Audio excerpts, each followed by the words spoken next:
본 방송에서 제공하는 투자 정보는 투자 판단에 대한 입니다. 방송에서 제공하는 주식의 가치, 가격 상승 및 가격 하락에 대해서는 방송사에서 보장하지 않습니다.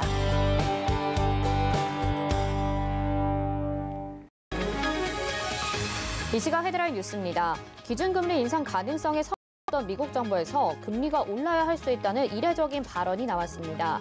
인플레이션 발생 가능성을 부정했던 한국은행에서도 물가 상승률이 심상치 않다는 분석이 나오고 있습니다.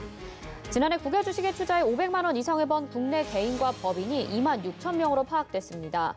국세청은 부동산, 국내 주식, 국외 주식, 파생 상품 거래로 소득이 생긴 납세자 가운데 5만 5천 명에게 이달 말까지 2020년 귀속 양도소득세를 확정 신고하라고 안내한다고 밝혔습니다.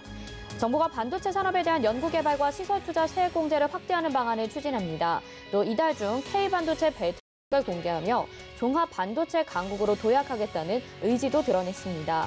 카카오가 올해 1분기 모빌리티, 핀테크 등 신사업 부문의 급성장과 주력인 카카오톡 사업의 선전에 힘입어 역대 최적 기록을 다시 썼습니다. 대부분 사업이 고른 성장세를 나타낸 가운데 모빌리티, 페이 등이 포함된 신사업 부분 매출이 전년 동기 대비 89% 증가하며 가장 높은 성장세를 나타냈습니다. 네, 시청자 여러분 안녕하십니까? 오늘 합니다. 시정입니다. 휴일을 지나고 돌아왔는데요. 그래도 시장은 공매도의 두려움에서는 어느 정도 벗어난 모습입니다. 코스피는 상승 흐름 나타내고 있고요. 코스닥 약보합권에서 움직이고 있는데요. 미국에서는 금리 인상을 해야 될 수도 있다라는 언급 때문에 나스닥 지수가 좀 조정을 받았었는데 우리도 그런 이유에서인지 코스닥이 조금은 부진한 모습 보여줍니다. 전체적으로 실적 장세가 실적이 좋은 종목들이 우리 지수를 좀 버티는 흐름이 될 수 있을지 지켜봐야 될 것 같고요. 전세적인 세계적인 흐름도 저희와 함께 짚어보시기 바라겠습니다. 전화번호 02-3153-2611 또는 2612번으로 전화 주시거나 100원의 정보 이용료 부과되는 샵 0082번 문자 보내주시면 이따가 종목 상담도 도와드리니까요. 지금부터 미리미리 전화나 문자 보내주시기 바라겠습니다. 또 금일 본 방송에서 제공해드리는 정보는 투자 판단에 대한 조언입니다. 해당 종목의 가치와 수익률 보장해드리지 않는다는 점 참고하시길 바라겠습니다. 자, 그럼 먼저 시장의 이슈부터 알아보도록 하겠습니다. KTB투자증권의 이성훈 과장 전화 연결돼 있습니다. 안녕하십니까? 네, 안녕하십니까? 네. 기업들이 하나둘 실적 발표를 하고 있는데 최근에 자동차 업종들도 좀 궁금합니다. 자동차 섹터가 계속해서 좀 횡보를 보이면서 답답한 흐름을 이어가고 있는데요. 앞으로 좀 다시 반등할 수 있을지 어떻게 보시는지 전망 좀 짚어주시죠. 네, 말씀하셨듯이 반도체 공급 부족에 대한 시장에서 우려가 좀 있었다라고 볼 수 있겠고요. 아직 그 부분은 해소된 건 아니라고 좀 생각이 되고 있습니다. 특별하게 어떤 그 모멘텀이 없는 부분은 맞다라고 좀 판단이 되고 있고요.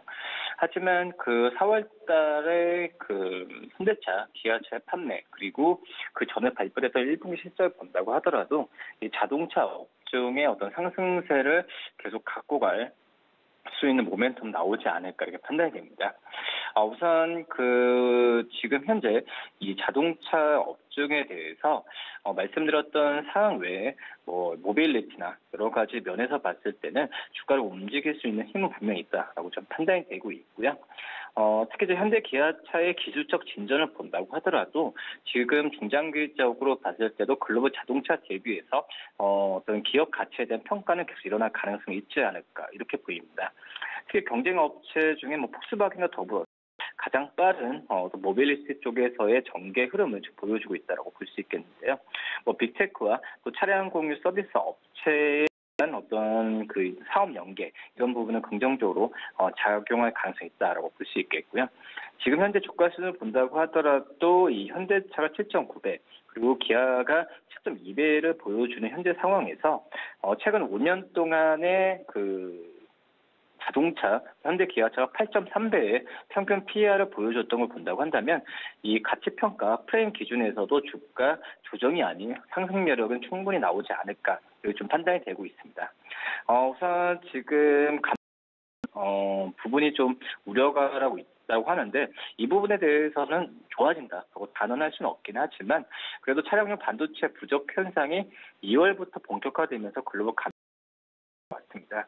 뭐 그런 점에서 봤을 때는 이 어느 정도 반도체 부족 영향은 시기로 봤을 때도 3분기 안에는 해결할 가능성이 있지 않을까 이렇게 좀 판단이 되고 있고요.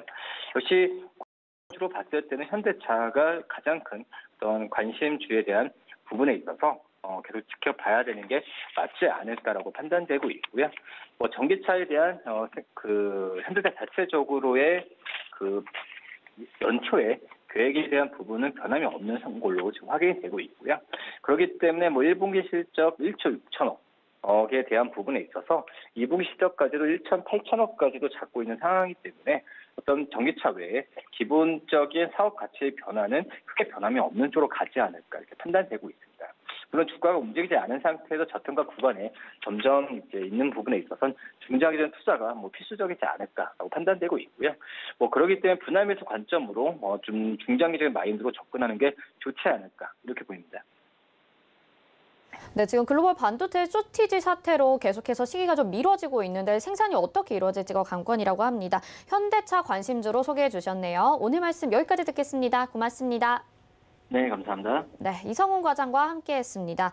이어서는요, 이 시각 시황을 브리핑해드립니다. 상승하는 업종과 하락하는 업종도 정리해드리는데요. 이 시각 시황 브리핑 이용석 캐스터가 전해드립니다. 안녕하세요. 캐스터 이용석입니다. 현재 우리 시장 보합권에서 움직이고 있습니다. 조금 더 힘내주길 바라보면서 코스피 지수부터 살펴보겠습니다. 네, 코스피 지수 현재 0.60% 상승한 3,166포인트 나타내고 있습니다. 포인트로는 18포인트 상승세 보입니다. 다음 코스닥 지수 보시죠. 네, 코스닥 지수는 파란불 켜고 있습니다. 현재 0.13% 하락한 65포인트 나타내고 있고요. 포인트로는 1포인트 하락세 보입니다. 다음 수급 보겠습니다. 먼저 코스피 수급입니다. 자, 오늘 오전까지는 개인만 홀로 매수를 해주고 있었는데 오후 들면서 기관도 매수 전환을 했습니다. 현재 개인이 516억 원, 그리고 기관이 665억 원 매수세 보이고요. 외국인이 팔고 있습니다. 외국인이 1,163억 원 매도세 나타냅니다. 다음 코스닥 수급 보겠습니다. 자, 개인만 홀로 매수해주고 있습니다. 3,348억 원 매수세입니다. 기관과 외국인은 기관은 1,088억 원, 외국인은 2,307억 원 매도세 나타냅니다. 자, 계속해서 특징적인 테마와 업종 살펴보겠습니다. 오늘 상승하는 업종 테마에는 해운주, 은행주, 철강주가 있고요. 하락하는 업종 테마에는 IT 대표주, 진단키트주가 있습니다. 먼저 해운주부터 살펴보겠습니다. 자, 해운주 전 거래일에는 HM을 제외하고는 하락세 나타냈었는데요. 오늘은 또 상승 탄력 받습니다. 정말 언제까지 오를지 가늠이 안 되는데요. 오늘 HMM 현재 9.12% 상승한 현재가 38,000원 나타내고 있습니다. 펜오션 7%의 강세 보이고요. 대한해운 5.27% 상승한 3,595원에 보고 있습니다. KSS해운 현재 3%의 강세, 태웅로지스까지 현재 6%의 강세 나타내고 있습니다. 자, 이어서 은행주 살펴보겠습니다.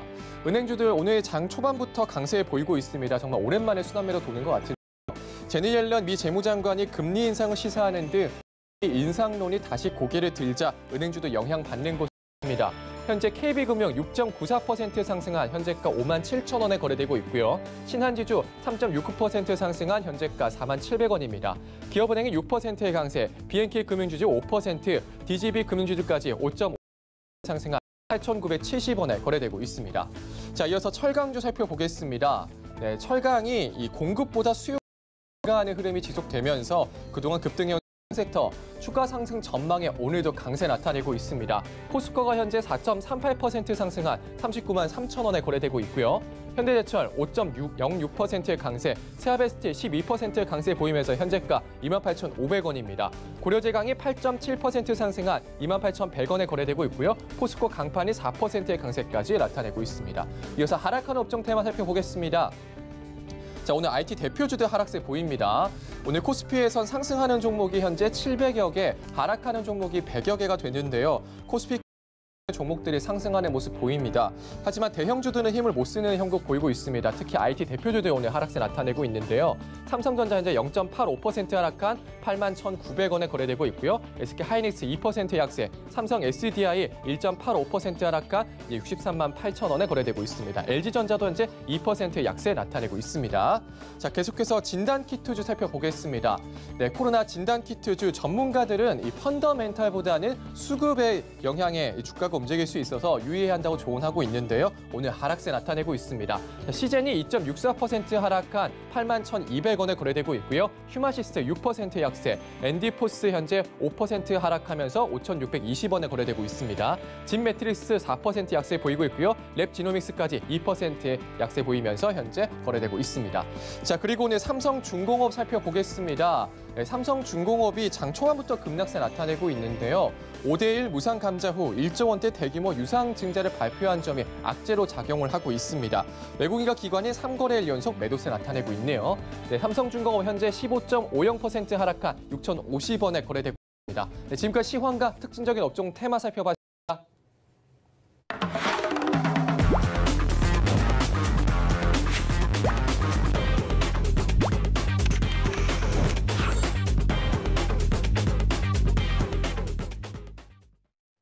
네, 시장의 핵심 이슈 짚어보는 이슈 칼럼 시간입니다. 오늘 산업경제연구소의 조용찬 소장 전화 연결돼 있습니다. 안녕하십니까? 예, 안녕하세요. 네, 먼저 금리 인상 이야기 좀 해보려고 합니다. 우리 시장 공매도 재개가 됐는데 그래도 계속해서 제로금리 유지될 것이라는 거에 시장이 좀 안정을 찾는 것 아닌가 하는 이야기들도 있었지만 다시 한번 좀 연준 의장이 금리 인상이 필요할 것 같다 이렇게 언급을 하면서 나스닥에도 또 영향을 준 것으로 보입니다. 우리 시장에도 영향이 있을 것 같은데 어떻게 될지 이 부분 좀 짚어주시죠. 네, 저 자넷 옐런 재무장관이 우회적인 표현을 쓰지 않고 직접적으로 거론을 했는데요. 경제가 과열되지 않도록 금리를 다소 인상할 필요가 있을지도 모른다는 표현을 썼습니다. 아무래도 시장이 이에 대해 대비하라는 경고로 되는데요. 미국 같은 경우에는 올해 실질 GDP 성장률은 전년 대비 7%까지 오르게 될 것으로 보여집니다. 1951년 이후에 가장 높을 것으로 예상이 되는데요. 당장 내일이죠. 4월 고용지표가 발표가 될 예정입니다. 4월 달이 91만 명을 상회했는데요. 이것을 상회했을 경우 또한 실업률이 다시 5%대까지 하락을 한다면은 연준도 이제 본격적인 테이퍼링을 논의하지 않을 수가 없게 되고요. 이렇게 되면 다소 거친 주가 조정이 찾아올 것으로 보여집니다. 문제는 미국의 기준금리 인상이 빨라진다면은 신흥국을 포함한 세계 시장에 투자됐던 미국 자금의 환류가 시작이 되는데요. 소위 이야기하는 금융시장의 그 패닉을 일으키는 발작이죠. 페이퍼 탄드름 현상이 일어날 수 있다는 겁니다. 과거 미국의 그 세 번 금리 인상 국면을 보면요. 1994년 그리고 1999년, 2004년이 있었는데요. 이때 미국보다도 신흥국, 특히 우리나라 주가 하락폭이 컸습니다. 금리 인상 기간 국면을 보면요. 미국 증시가 9.7% 하락한 반면에 신흥국은 조금 더 웃도는 10.2%, 우리나라는 미국의 2배인 19.3%가 하락하는 점에서 우리나라 증시가 만약에 미국에서 테이퍼링 논의가 본격화된다면 거친 주가 조정을 피하기는 어려울 것으로 보여집니다. 네, 테이퍼링 이야기가 나오면서 좀 불안감이 엄습하고 있는데 잘 지켜봐야 될 것 같습니다. 이제 기후변화 정상회의 이야기를 좀 해보도록 하겠습니다. 많은 국가들이 이후에 온실가스 감축 계획을 발표를 했는데요. 여기에서 또 우리가 취해야 될 태도는 어떤 정도가 있는지 알아봐야 되겠죠. 일단은 바이든 대통령은 2030년까지 온실가스 감축량을 2005년의 절반 가까이로 줄이겠다라고 목표를 세웠습니다. 다른 나라들이 내놓은 절감 목표치 어느 정도인가요? 네, 일본, EU, 캐나다 같은 경우에는 이전보다 아주 진전된 목표치를 내놨는데요. 일본은 2013년 대비해서 26%를 46%로 무려 20%포인트나 끌어올렸고요. 캐나다 같은 경우에도 2005년 대비 30%를 36%로 올렸습니다. EU 같은 경우에는 1990년 대비 55%를 감소시키겠다고 했는데요. 다만 온실가스의 주요 배출이죠. 중국과 러시아 같은 경우에는 기존의 원칙을 그대로 유지만 시켰습니다. 아무래도 중국과 러시아 입장에서는 미국이 글로벌 기후 변화를 주도해서 아무래도 그 자신들과 관련해서 다른 블록을 쌓는 것에 대한 강한 경계심을 드러낸 것은 아닌가 이렇게 보여집니다. 네, 일단 온실가스를 감축해야 된다는 것에는 전 세계적으로 좀 동의가 되고 있는 부분이고 앞으로 많은 노력이 필요할 것 같은데요. 우리나라의 경우에는 어떻게 되는지 궁금합니다. 배출량이 어느 정도 되고 온실가스 상황이 어느 정도인지 좀 짚어주시죠. 네, 온실가스라는 것은 이산화탄소라는 화석 연료를 연소시킬 때 발생하게 되는데요. 주로 이제 석탄 발전이라든지 자동차 배출 쪽에서 크게 발생을 합니다. 온실가스의 이산화탄소 비중이 한 85% 정도가 되고요. 나머지는 한 15% 되는데요. 특히 메탄 같은 경우에 우리나라가 많다고 합니다. 아무래도 소라든지 그리고 양이나 염소처럼 이런 채식 동물들이 배출하는 가스가 하루에 600리터 수용차 한 대가 1년 동안 내뿜는 양하고 비슷하다고 하고요. 또는 의료용 마취제라든지 커피나 빵을 먹을 때 생크림 넣는데 이때 휘핑크림에도 이산화질소가 들어간다고 합니다. 이뿐만 아니라 성층권 오존을 파괴시키는 공주용 냉매제도 포함되고 있고요. 반도체 기판에 쓰는 세정제도 여기에 포함이 되는데 이 때문에 우리나라가 온실가스 배출 감소와 관련해서 기업들이 부담할 금액이 상당히 커질 것으로 보여집니다. 우리나라는 전 세계 온실가스 배출 순위는 세계 9위 정도 되는데요. 중국에 비해서는 17분의 1, 그리고 미국에 비해서는 9분의 1, 일본에 비해서는 2분의 1 정도 수준이기 때문에 앞으로 자동차, 가전용 냉매제뿐만 아니라 반도체용 세정제를 다른 제품으로 대체하는 게 가장 시급한 현안이 되지 않을까 보여집니다. 네, 이렇게 온실가스를 감축하기 위해서는 많은 노력이 필요한데 하지만 또 발전하고 성장하려면 가축들도 많이 필요하고요. 공장들도 많이 돌아가야 될 것 같습니다. 이 배출량 제로화하거나 줄이는 게 현실적으로 가능한 건가요? 네, 아무래도 80억 명의 인구가 생활하는 지구촌에서 온실가스 배출을 제로화시킨다는 것은 거의 불가능하다고 보여집니다. 산림 녹화라든지 해조를 통한 광합성을 늘려서 대기 중에 CO2를 많이 흡수를 해야 되는데 이 방법이 최선책이긴 하지만 산림에 의한 광합성이라든지 김, 다시마 같은 해상의 양식장 면적을 늘려서 해초에 의한 CO2 흡수량을 말처럼 쉽지 않다고 합니다. 아무래도 인구 증가 때문에 산림 훼손이 전 세계적으로 진행되고 있고요. 또 오염을 이유로 인해서 해상의 양식장 면적을 늘릴 수가 없기 때문에 그렇습니다. 인류가 앞으로 빠른 성장을 할수록 광물 자원은 더 많이 수요가 되기 때문에 자연적으로 흡수하는 보다도 CO2 배출량이 더 늘어날 수밖에 없습니다. 이 때문에 기후변화와 비례해서 아무래도 경제적 피해도 앞으로도 계속 일어나지 않을까 보여집니다. 네, 그러니까 자연에서 이 CO2를 흡수하게 해서 천천히 인위적인 방법이 아니라 이 온실가스를 좀 감축을 하겠다 이런 계획인데요. 속도가 좀 느릴 수밖에 없을 것 같습니다. 이런 방법 말고 아니면은 조금 더 획기적으로 어떻게 CO2 배출량을 좀 획기적으로 제거하는 방법이 있지 않을까 싶은데 그런 방법은 없을까요? 네, 세계적으로 지금 각광을 받는 방법이 있는데요. 대기 중에 존재하는 CO2를 흡수하는 콘크리트가 지금 발견이 됐고요. 또 이걸로 인해서 건물을 짓거나 또 인프라 의무적으로 하는 방안이 떠오르고 있기 때문에 CO2를 흡수하는 콘크리트를 만드는 기업들이 아마 최대 수요가 되지 않을까 보여지고요. 또 한 가지는 CO2를 원료로 해서 플라스틱을 만드는 방법입니다. 이제 이런 방법을 통해서 컴퓨터라든지 DVD 그리고 단열 의류, 화장품 용기 쪽에 사용할 수 있는데요. 이렇게 되면 카본 리사이클 기술 제품을 보유한 기업들 같은 경우에는 아무래도 보조금을 받으면서 매출이 급속하게 늘어날 가능성이 높다고 합니다. 조금 전에도 가축에 의한 메탄가스가 온실화의 주범이라고 말씀을 드렸는데요. 이 때문에 바이오 연료에 사용돼서 배출되는 CO2를 공기 중에서 흡수를 해서 땅속에 저장하는 기술도 최근에 각광을 받고 있다고 합니다.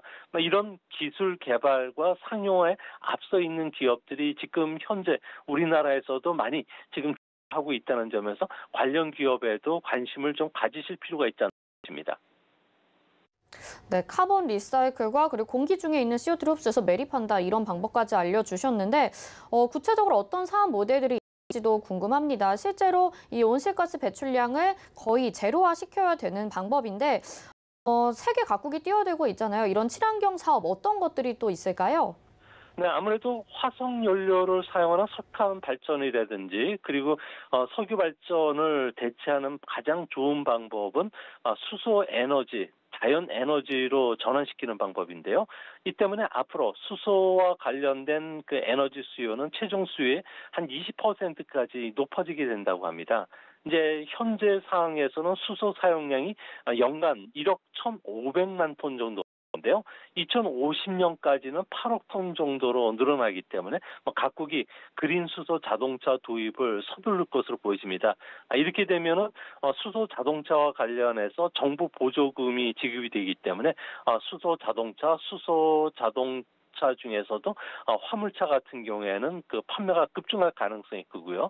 또한 수소 같은 경우에는 영하 253도씨에서 액화시켜서 저장하는 인프라 기술을 갖고 있어야 된다고 합니다. 이 부분에 대해서는 SK 에너지 같은 경우가 가장 기술력이 좀 뛰어나 있는 기업으로 보여지고요.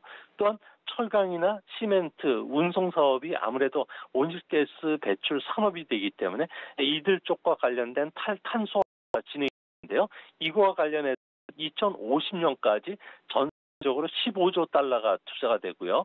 연간으로는 8천억 달러가 투자가 되는 대규모 사업이라는 점에서 이거와 관련된 기업들이 이제 앞으로 주가에도 큰 영향을 끼치지 않을까 보여집니다. 네, 수소 이야기를 들으니까 또 궁금한 게 이 전기차 시장에는 중국과 미국이 계속해서 좀 경쟁을 벌이고 있는 상황이잖아요. 최근에는 뉴스가 좀 뜸한 것 같은데 현재 상황 어떻습니까? 네, 전 세계적으로 미래 주도권을 잡기 위해 전기차 기업들 같은 경우에는 칼을 걸고 있는데요. 온실가스 배출량이 거의 제로화되는 10년 뒤에는 가솔린 차량 같은 경우에는 전기차라든지 연료전지 자동차를 이길 수가 없다고 합니다. 유지비가 거의 들질 않게 되고요.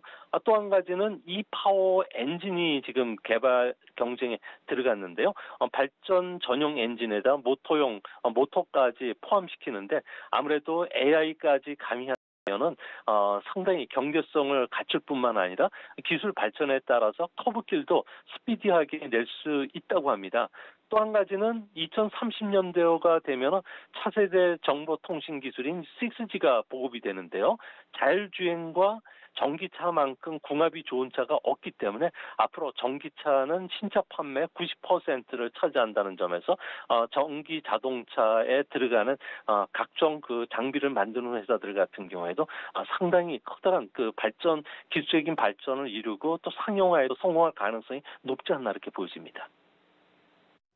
네, 그렇다면 우리나라에서 또 친환경 사업과 관련해서 주목해 볼 만한 사업 어떤 게 있을까요? 아무래도 화력발전 비중이 앞으로는 크게 낮아지게 되고요. 태양광, 풍력, 수력, 원자력, 암모니아 발전이 전체 발전량의 70%까지 높아지게 됩니다.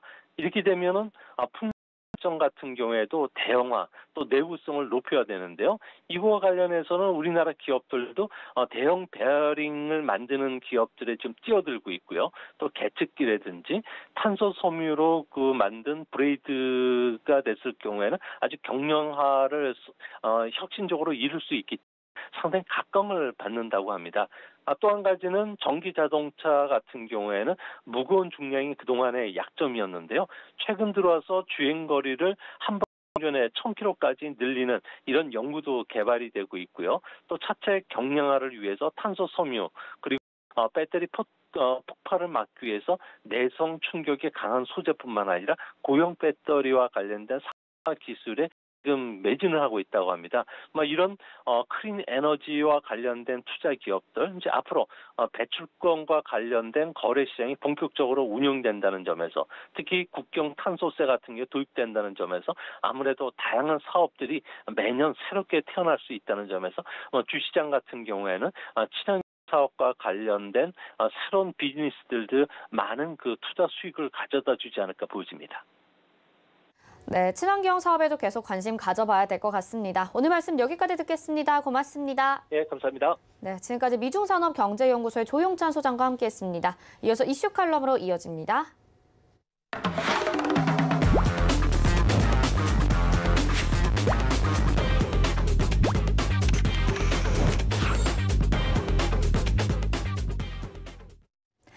네, 돈 걱정 없는 포트폴리오 만들어드리는 시간입니다. 도너 리포트, 오늘 샘플러스 이주연 전문위원과 함께합니다. 안녕하세요. 네, 안녕하세요. 네, 운영 원칙 먼저 만나보겠습니다.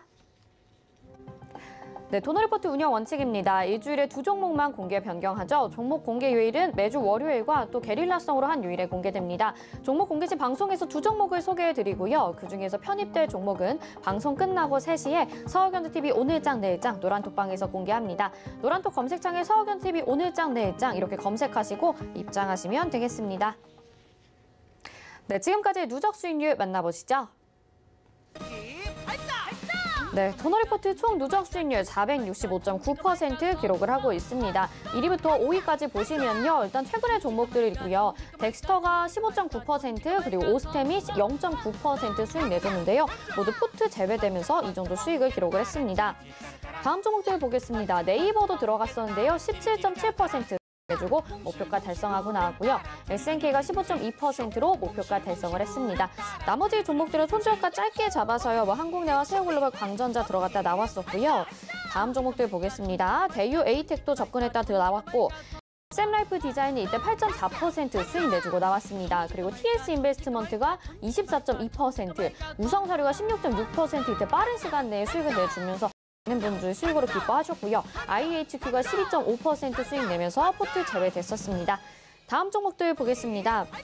보성화학텍 많은 분들 매수하셨고 12.7% 수익 내셨고요. 목표가 달성하고 나왔고 M게임도 10.1% 목표가 달성하고 나왔습니다. 우령제약 들어갔었죠. 12% 수익 내줬었고 대성파인텍도 12.4%. SN라이프 디자인이 이때 한 번 더 들어갔습니다. 23.5% 수익 내주고 목표가 달성하고 나왔습니다. 제로투세븐도 11.1% 수익 내줬었고 엠브레인 손절가 짧게 잡아서 7.9% 손실로 나왔었죠. 다음 현재 포트 보겠습니다. 현재 포트 총 4종목 담겨 있는데요. 좋습니다. 금호석유 4.3% 상승 중이고요. HMM이 오늘 강세죠. 5.8% 또 수익 구간이고 현대코퍼레이션도 2.4% 수익 내주고 있습니다. 네, 그래도 좀 너무 많이 오른 종목이라서 지금 들어가도 라고 싶었던 종목들도 있는데 역시나 강한 종목이 계속 가주는 것 같습니다. 그리고 현대코퍼레이션까지 최근의 종목들까지 흐름 좋은데요. 한 종목씩 또 리뷰 들어봐야겠죠. 위원님 도와주시죠. 네, 오늘 시장이 반등을 굉장히 좀 강하게 잘 해주고 있어서 굉장히 종목들 잘 올라오고 있는 것 같습니다. 특히나 철강 섹터들도 강하게 움직여주고 있고 조선 섹터들도 강한 흐름이 나와주고 있고요. 그리고 지금 보시는 것처럼 해운주, 석유화학, 실적이 좋은 기업들 대부분 sek터가 지금 거의 날아가는 수준으로 잘 올라가고 있는 것 같습니다. 철강주들은 이제 실적이 포스코가 이제 어마어마하게 잘 나와주면서 다른 기업들도 실적이 좀 괜찮겠거니 했는데 생각 외로 정말 그러니까 말 그대로 진짜 어닝 서프라이즈가 나온 거죠. 실적이 폭발적으로 좀 증가하는 그런 기업들이 오늘 대부분 많이 올라주고 있고 은행주들 제가 작년부터 주변에 이제 물어보시는 분들 어떻게 주식 투자 해야 돼요 하고 물어보시는 분들께 잘 모르시겠으면 엄한 거 하지 마시고 은행주들을 갖다가 적금 든다 생각하시고 지금 저점 구간이니까 모아두시라고 말씀드렸는데 오늘 은행주들도 실고가 또 지금 나오고 있는 상황입니다. 그동안 꽤나 많이 올랐고 앞으로 올라갈 길이 한참 더 남았다라고 하는 은행주는 배당을 생각하고 적금 금리보다는 좋을 거다라고 말씀을 드렸는데 굉장히 좀 잘 가고 있습니다. 그래서 전체적으로 은행도 실적이 좋고 증권주도 실적이 좋고 석유화학 실적 좋고 해운 실적 좋고 다 좋습니다. 다 좋다 보니까 지금 실적이 안 나오고 있는 기업들 경기가 이제 굉장히 회복이 되는 시점에서 실적이 안 나온 종목들 가지고 있는 분들께서는 아마 좀 재미가 없으실 수 있어요. 그런데 지금 좀 전에 말씀드렸던 그런 섹터들 구입하신 분들께서는 아마 지금 수익이 괜찮게 나오지 않겠나라는 생각이 들고 며칠 지금 시장 조정이 좀 지난주에 쭉 나오면서 다들 좀 불안불안하셨을 텐데 시장이 지금 되돌림이 굉장히 잘 나오고 있다 이렇게 보여집니다. 제가 보통 이제 이 시장 이야기를 할 때 매크로적인 이슈도 있지만 이 기본적으로 기술적 분석에서 여러분들 말씀드리는 게 5일선을 봐라라고 항상 이야기를 드리잖아요. 물론 이제 종목을 매매할 때도 볼 수 있겠지만 일단 지수 자체가 이 5일선을 돌파를 해준다라는 부분은 장기적인 흐름이 이제 상승으로 전환이 될 수 있는 그런 관점으로 볼 수 있는 부분이지 않나라는 생각이 듭니다. 그래서 오늘 5일선을 일단 돌파해주는 흐름은 상당히 괜찮다라고 볼 수 있을 것 같고요. 보시면 이제 21선 오늘 고점 저항으로 3,175포인트 정도가 되는데 이 구간이 지금 보시면 앞에서도 좀 지지를 받아줬던 그런 구간이고 이번에 깨고 내리면서 또 이제 저항으로 작용을 하고 있고 이평선 21선도 위치하고 있고 그러다 보니까 여기서 오늘 좀 저항을 받는다 이렇게 생각하시면 될 것 같고요. 21선 하고 또 안착하는 흐름이 만들어지다 하면 다시 국가적인 상승 흐름이 이어질 거다라는 생각이 듭니다. 시장 테이퍼링이나 금리 인상 나오기 전까지는 테이퍼링보다는 금리 인상이죠. 금리 인상 나오기 전까지는 제가 시장은 무너지지 않을 거다라고 계속 말씀을 드렸고 이번에 이제 3월 달부터 3월 첫 일이었죠. 3월 첫 일부터 해서 이제 1분기 실적 나오는 시점이 되면 시장이 상승할 거다라고 했었어요. 그리고 이제 보시는 것처럼 3월 한 중순 한 3주 차쯤 될 때부터 이제 기업들 실적에 대한 기대감으로 시장이 이제 상승을 해서 올라왔고요. 이게 저도 항상 다 맞는 건 아닌데 이번에 좀 우연인지는 몰라도 시장 흐름이 예상을 하는 대로 지금 잘 올라와주고 있다라는 생각이 들고 이번에 또 말씀드렸을 때 조정 나올 때 고점권에서 제가 단기 조정이 나오면 좋겠다라고 말씀드리면서 아래로는 이제 3,150포인트에서 40포인트까지 열려 있는데 갭 열린 3,100포인트까지는 보수적으로 좀 열어놓고 보자라고 말씀드렸었어요. 지금 보면 종가 기준으로는 한 3,140포인트 정도 하단 살짝 밀렸다가 올라오는 흐름을 보여주고 있는데 또 저점으로 치면 3,100포인트까지 내려왔었죠. 코스닥 같은 경우도 지금 보시면 오늘 5일선 돌파 못하고 있지만 좀 조정폭이 굉장히 가파르게 좀 내려왔습니다. 그러다 보니까 이격이 좀 많이 벌어진 부분도 있고 코스닥에서는 제가 이 상승폭의 중심을 생각한다면 950포인트, 960포인트 이 밴드대에서 되돌림이 나올 가능성이 좀 높습니다라고 말씀드렸는데 거기를 이제 지난 화요일 그저께죠 내려줬다가 지금 반등하는 흐름으로 좀 잡히고 있는 모습입니다.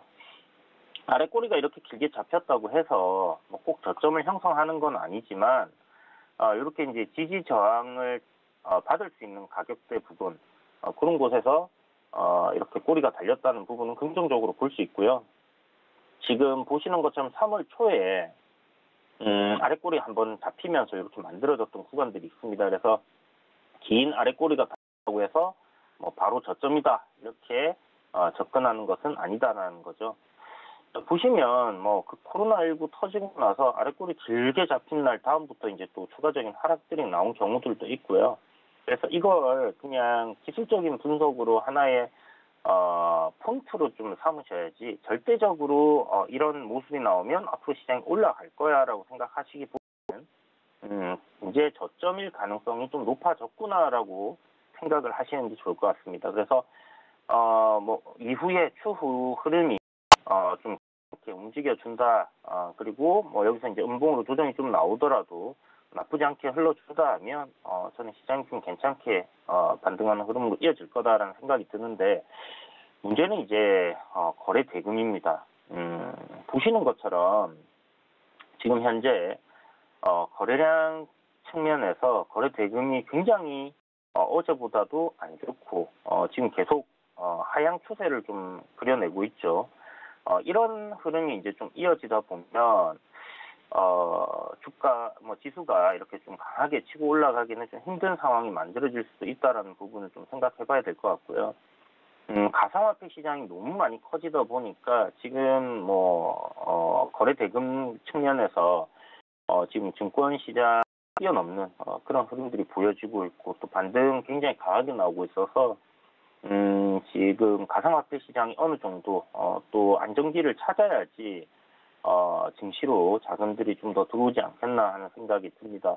코스피 역시 보면 거래 대금이 줄어들고 있다는 부분은 안 좋은 시그널로 좀 받아야 되는 부분이거든요. 그래서 일단 기술적으로 반등 흐름 잘 나오고 있지만 여기서 이제 거래량이나 거래 대금이 좀 동반되면서 움직여주는 흐름들이 나오는지를 좀 체크해 봐야 된다라고 말씀드려야 될 것 같고 추세적인 부분은 지금 코스피 같은 경우는 전혀 문제가 없습니다. 상승 추세를 여전히 유지를 해주고 있는 상황인데 제가 조금 우려스러운 부분이 뭐냐면 어저께 이제 다들 언론에서 이제 뉴스 보셨겠지만 미국 증시가 우리나라 휴장 동안에 급락을 했었잖아요. 그 재무부 장관인 앨런이 이제 테이퍼링, 그러니까 금리 인상에 대한 그런 이야기들을 좀 해야 할 시점이다라는 이야기를 하면서 밀려 내려왔는데 각종 지표들이나 지금 고용 지표, PMI 지표 다 좋게 나오고 있습니다. 그러다 보니까 이제 경기가 굉장히 회복하는 국면으로 가고 있으니까 금리를 올려야 되는 거냐 하는 그런 시각으로 지금 시장에서 계속 이야기들이 나오게 되면 증시가 상승하는데 분명히 걸림돌이 될 수 있는 거죠. 근데 만약 금리 인상을 하게 되는 시점이 왔다. 그러면 시장이 완전히 무너지느냐 하면 바로 무너지지는 않습니다. 보통은 금리 인상을 하기 시작하는 시점부터 해서 한 1년에서 한 2년 정도는 또 상승 흐름이 계속 우리가 이제 금리 인상을 한다라는 거, 미국에서 금리 인상을 한다라는 부분은 결국 경기에 대한 굉장한 좋다는 부분에 대한 신뢰가 있기 때문에 이제 연준에서 그렇게 금리를 올릴 수 있는 부분이거든요. 그렇다면 시장이 안 좋아서 금리를 올리는 게 아니라 시장이 좋기 때문에 결국 기업들의 실적은 좋게 나오고 당분간 좋은 흐름들이 좀 이어진다 이렇게 보시면 좋을 것 같아요. 그러나 일시적으로 시장이 출렁할 수 있다라는 부분은 여러분들이 좀 생각을 해놓고 보시면 좋을 것 같습니다. 자, 그래서 시장은 현재 딱히 걱정하실 필요는 없을 것 같고 연준 의장 중에 한 명이 금리에 대한 부분도 이야기했고 지금 재무부 장관도 금리에 대한 이야기를 툭툭 던지면서 지금 시장이 어떤 식으로 반응을 하는지 그리고 시장이 이런 이야기들의 내성을 좀 가질 수 있도록 키워주는 그런 내성을 키워주는 그런 언론 플레이라고 또 생각을 할 수도 있을 것 같습니다. 어찌됐든 간에 지금 흐름은 크게 나쁘지 않고 우상향 흐름을 좀 계속 이어갈 가능성이 높겠다라는 생각이 들기 때문에 올라갈 때마다 여러분들이 현금을 비중을 조금씩은 늘려가셔야 되고요. 전체적으로 포트에 한 30% 정도 현금 비중을 꾸준히 유지하시는 전략을 취하신다면 딱히 조정장이 오더라도 쇼핑하실 수 있는 타이밍으로 생각을 하시면 될 것 같고 기존에 보유하신 종목들에 대한 전략도 다양하게 구사할 수 있기 때문에 항상 올라갈 때는 현금을 어디서 내가 확보를 해야 될까 하는 부분에 대한 고민을 하시고요. 시장 내려가면 어떤 종목을 내가 어디에서 분할로 매수를 진입해야 될까 이런 부분에 대한 고민들을 하셔야 될 것 같습니다. 자, 그럼 오늘 이제 도너 리포트 볼 텐데 매직포스트도 어저께 아래꼴 좀 길게 잡아주면서 반등 흐름이 잘 나와주고 있는 그런 모습이고요. 지금 추세적인 흐름에서 보면 아직은 단기적인 이 하락 추세를 벗겨냈다라고 볼 수는 없을 것 같은데 그래도 시장 반등과 함께 지금 안 올라오는 종목들도 꽤나 있는데요. 잘 올라와 준다라는 부분에서 긍정적으로 볼 수 있겠고 그리고 전저점 부근 지지라인에서 지금 되돌림이 만들어진다는 것은 분명 좋은 관점으로 생각할 수 있을 것 같아요. 그리고 지금 박스권 돌파했던 구간을 다시 지지를 해준다라는 측면으로도 볼 수 있기 때문에 요 구간을 쉽게 이탈하는 흐름은 나오지 않을 가능성이 높다. 오늘 5일선 돌파해놨기 때문에 내일 살짝 갭띄워서 단봉으로 음봉 조정 하나 정도 만들 수 있다는 부분은 여러분들이 참고해 두시고요. 올라갈 때 사지 마시라고 말씀드렸습니다. 아무리 많이 올라갈 종목도 올라갈 때는 사지 마시고 음봉 조정으로 눌림이 나올 때 그때 저점을 노려서 공략을 하시는 게 좋겠다. 그래서 매지포스트는 내일쯤 해서 음봉 눌림이 나온다면 그때 신규로 접근하고 싶으신 분들은 비중을 갖다가 조금씩 사보시는 전략으로 한번 가보시면 되고요. 지금 다음 종목 금호석유인데요. 금호석유 굉장히 좋습니다. 지금 노란톡방에선 제가 뭐 양봉석유라고 막 말하고 있는 그런 상황인데 어저께 그러니까 이제 그저께죠. 그저께 제가 발표가 나왔다라고 말씀드리고 방송을 할 때만 해도 음봉이었습니다. 그런데 장마감 할 때쯤에 양봉으로 변신을 해서 오늘 지금 시가 살짝 띄운 이후에 시세 굉장히 가파르게 나오고 있는데 키움증권에서 이제 보고서가 하나 나왔습니다. 동호리포트를 시청하고 계시는 애널리스트 분이신지는 모르겠지만 뭐 저랑 관점 비슷하게 일단 실적에 대한 부분이 확실하니까 목표가를 60만 원으로 상향을 하셨어요. 제 생각에는 뭐 충분히 가능한 목표치다라고 생각을 하고 있고요. 지금 전고점 다 돌파하고 52주 신고가 다시 갱신을 하는 흐름이고요. 이렇게 이제 신고가 가는 상황에서 단기적인 뭐 조정 한두 번 하루 정도는 나올 수 있겠지만 저는 이 상승세가 좀 이어질 가능성이 높다라고 생각이 듭니다. 내릴 때마다 제가 걱정할 필요가 없다. 이런 종목들을 실적이 정말 좋은 종목들을 내릴 때 못 산다면 내릴 때 살 수 있는 종목이 뭐 도대체 뭐가 있겠냐라고 말씀을 드리면서 계속 잡으시라고 매수 의견을 드렸던 부분인데 뭐 그대로 진행하셨던 분들께서는 수익이 지금 괜찮게 나오고 계실 거고요. 좀 많이 올랐다 생각을 하셔가지고 접근을 좀 못하신 분들께서는 다음 기회를 한번 노려보셔야 될 것 같습니다. 또 뭐 올라가다가 보면 계속 오르기만 하는 게 아니라 또 조정이 나오는 경우들도 많이 있거든요. 그러면 또 조정 나올 때 그때 저점 매수로 이렇게 접근을 한다 생각을 해주시면 될 것 같고 현재 HMM은 목표가까지 그대로 그냥 되돌림 없이 올라갔으면 좋겠다라는 생각이 드는데 어찌됐든 이 흐름대로 한번 우리가 잘 한 주도 털리지 말라고 제가 말씀을 드렸었죠. 금호석유도 그렇고 HMM도 그렇고 이대로 계속 진행을 한다 이렇게 생각하시고요. 다음 종목이 이제 HMM인데 오늘 정말 흐름이 좋습니다. 뭐 우주까지 올라갈 듯한 기세로 지금 올라가고 있는 상황인데 5일선을 오늘 돌파해줬다라는 부분 굉장히 좋고요. 추세대 하단 부분 이렇게 이제 추세선 제가 그어놓은 이유가 있었죠. 여러분들께도 도노리포트에서도 계속 말씀을 드렸고 이 하단 부분이 오게 되면 추세대 하단에서는 매수하는 관점으로 접근을 하셔야 된다. 앞쪽에도 보시면 이 추세선을 이탈시키지 않고 이런 구간에서 상승하는 흐름이 나왔고 이번에도 그럴 거다. 그 이면에는 실적이 있다라고 이야기했습니다. 지금 실적 시즌이에요. 그래서 기본적으로 이제 것들이 쭉 계속 종목들마다 다 나올 텐데 실적이 좋을 거다라고 예상되는 종목 금호석유 같은 경우도 뭐 실적이 올해는 뭐 전년 대비해서 2배 그리고 HMM 같은 경우는 실적이 전년 대비해서 3배 이런 식으로 이제 폭발적으로 실적이 나올 수 있는 기업들을 내릴 때 못 산다라는 것은 정말 그 주식을 하시면 안 되겠죠. 그런 분들께서는 그래서 기본 중에 기본이 실적을 가지고 우리가 트레이딩을 하는 부분이고요. 기본적으로 우리가 어떤 종목이 좋아질 거다 생각을 하는 것, 테마주들이 형성이 되어서 주가가 오르는 것 자체가 이러한 이슈가 있기 때문에 이 관련 섹터나 주가들이 상승을 하는 게 아니라 이러한 이슈가 있기 때문에 기업이 앞으로 돈을 많이 벌 거야라는 기준이 들어가는 겁니다. 결국은 기업이 실적이 좋아질 거다라는 그런 기대감 때문에 테마들도 주가들이 크게 상승을 하는 부분이죠.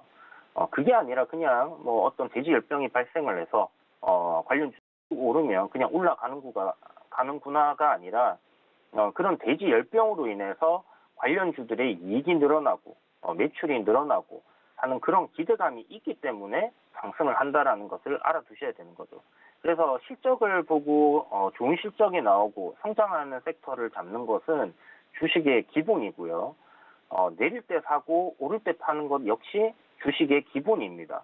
그래서 여러분들이 기본기부터 습관을 잘 들여두셔야지 앞으로도 계속 꾸준하게 시장에서 오랜 기간 살아남으시면서 수익을 내실 수 있다라고 저는 생각을 하는데 그렇다면 테마주나 급등주들 그런 것들은 기본을 하시면서 천천히 연습을 한다 이렇게 생각을 해보시면 좋을 것 같아요. 뭐 도노리 포트에서 실적주면 실적주, 테마주면 테마주, 뭐 이슈가 있는 것들 단기 트레이딩부터 해서 다 잡아드리고 있으니까 아직도 도노리 포트를 안 보고 계신 분들이 있다면 여러분들이 그런 분들께 좀 이야기를 해주셔야 됩니다.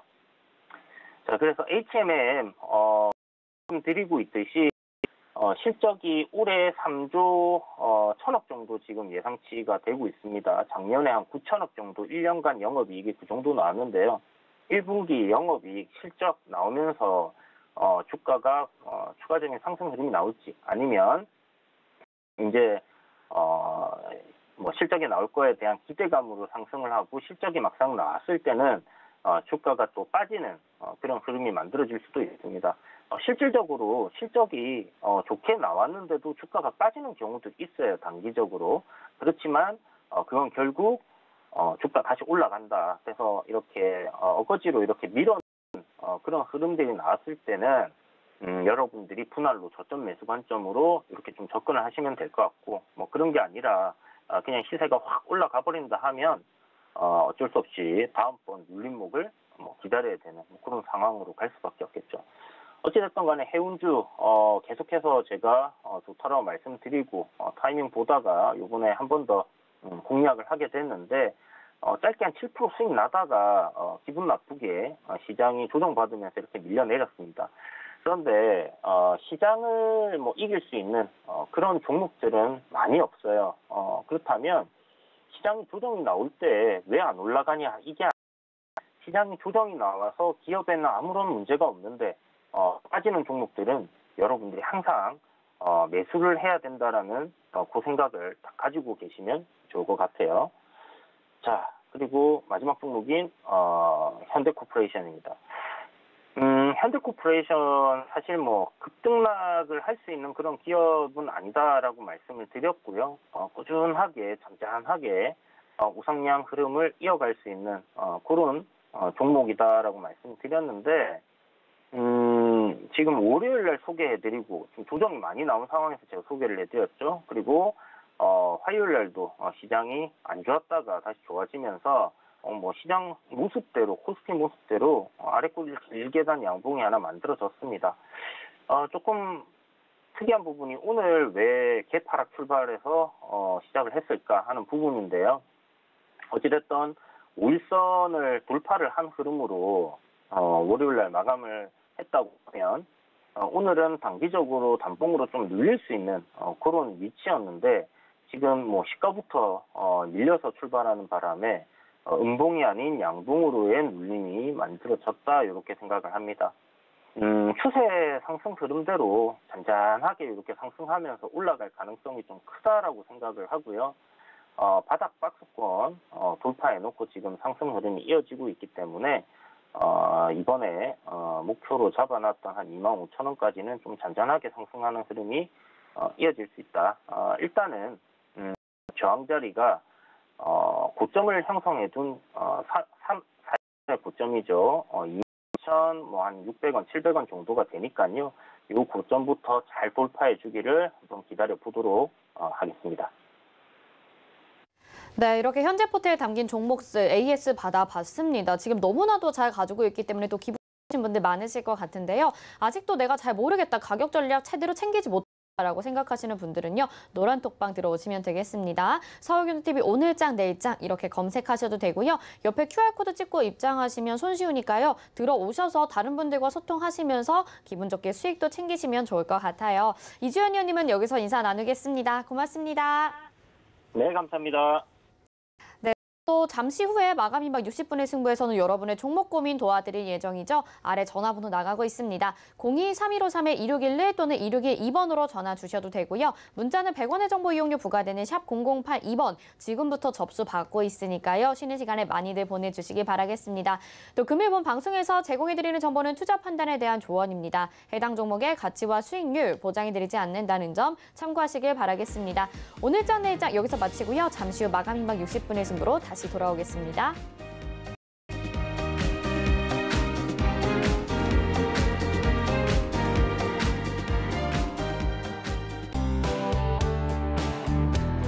본 방송에서 제공한 투자 정보는 투자 판단에 대한 조언입니다.